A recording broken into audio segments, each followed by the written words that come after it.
Hey everybody, thanks for joining us today. Eric and Sean with RPH Ally. Part of the peer support show. Sean, thanks for joining us today.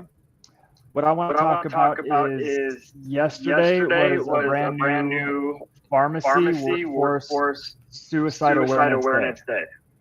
Right? So when I first saw that, and I think a lot of people too, they're kind of like, what? Why? And then it really shined the light on the prevalence of suicide in pharmacy and other healthcare professions. So I'm going to play the reel, and then let's talk about this. Let's do it.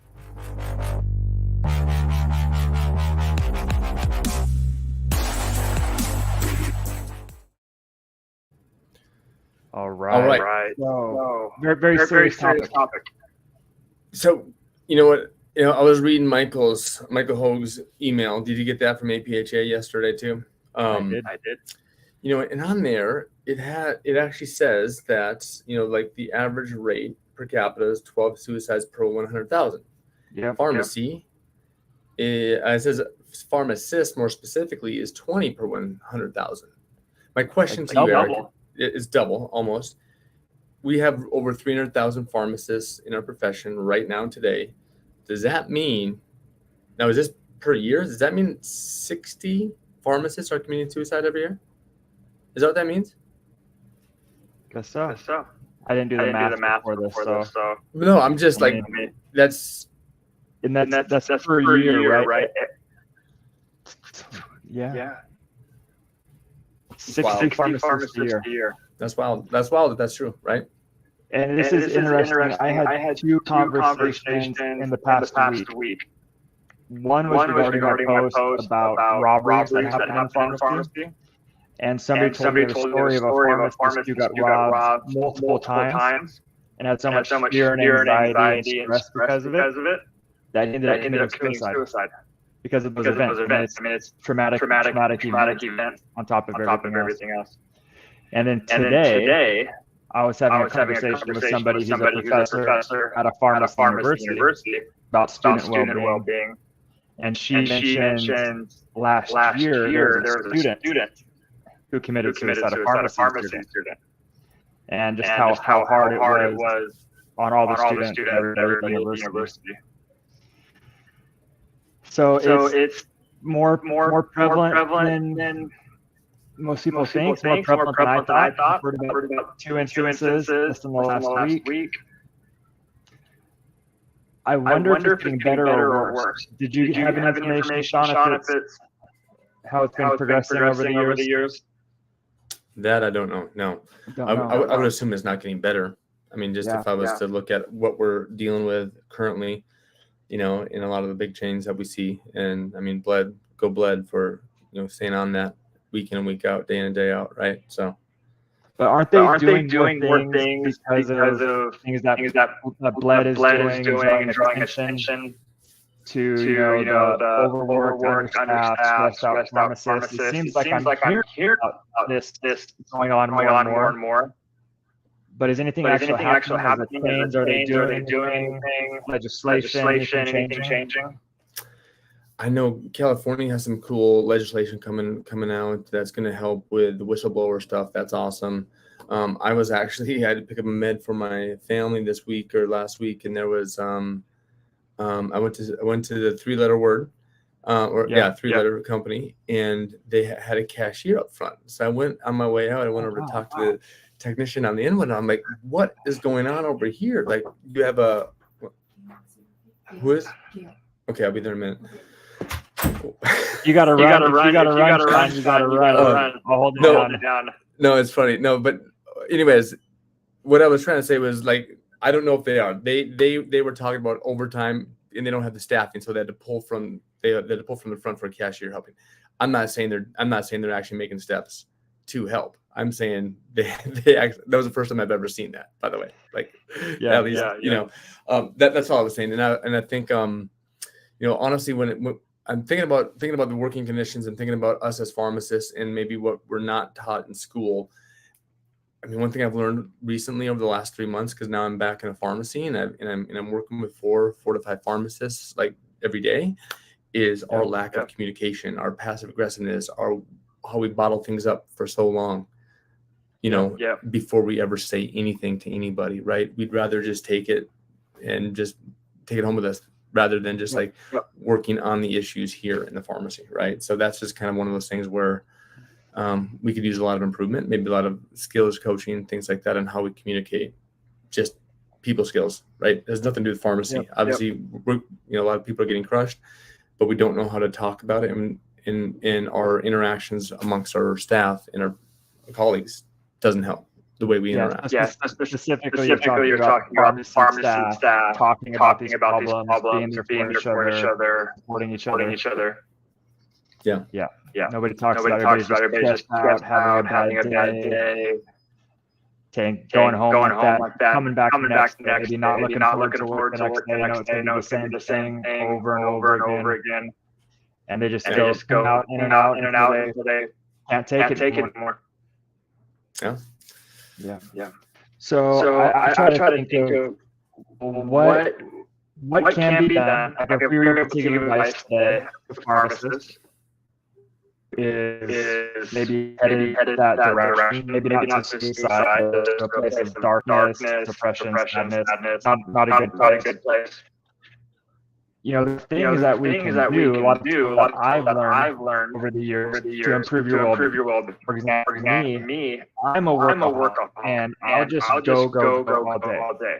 And then when the work day is over, I feel exhausted, still stressed out. I haven't taken breaks. I haven't eaten lunch, and I'm feeling terrible. And it's just not a good way to go about your day to day. So what I've been more cognizant of recently in the last year, 2 years, 3 years, it sounds simple. I actually did a video about this on our PHI months ago. Like, eat your lunch. It feels so much better when I take a break to eat my lunch. Right? And some people probably watching this and they're like, duh, you eat your lunch. But I think there's so many people out there who are still maybe not eating adequate. Another thing I do is take those breaks, even if it's not a food break. Meditation, journaling.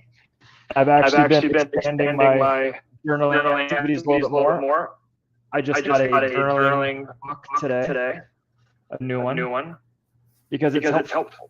You all these things that you were talking about, you have in your head, we're not talking about it. If you can write these things down, write about how they're affecting you, how it makes you feel, what you can do to make things better, that's extremely therapeutic. Right? And I don't think it's one thing a pharmacist can do, a pharmacist professional can do to help prevent going down that path that eventually can lead to suicide. It's a number of things, right? It's adequate nutrition, healthy nutrition, adequate sleep, exercise, having a social life. Make sure you're having those healthy interactions outside of work. Meditation, journaling, all these little things that maybe something alone may not be a big deal, but if you incorporate all of them, especially into your daily lives, you're going to have much better results. You're going to be much more optimistic.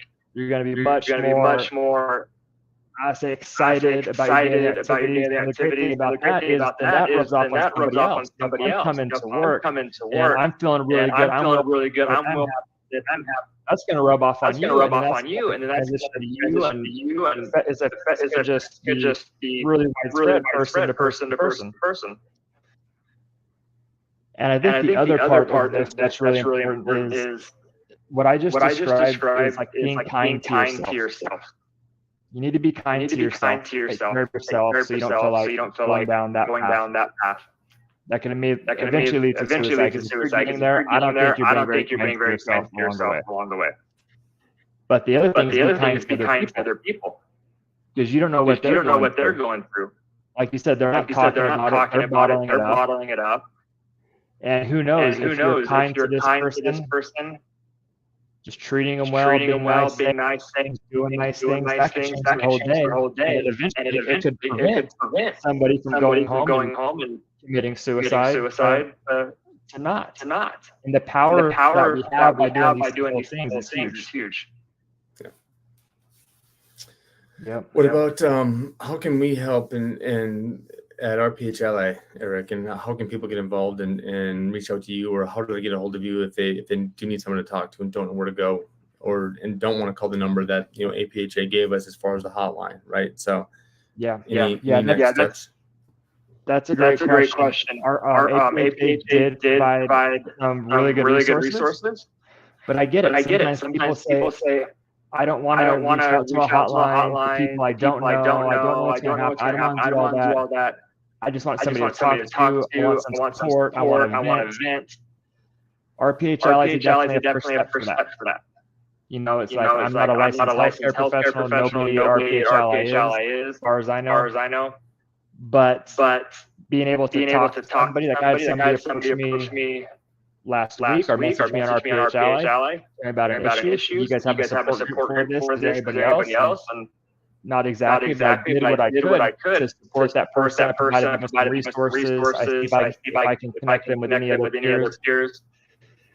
And there's a lot of value in that. Just being able to talk to your peers or talk to somebody about what's going on.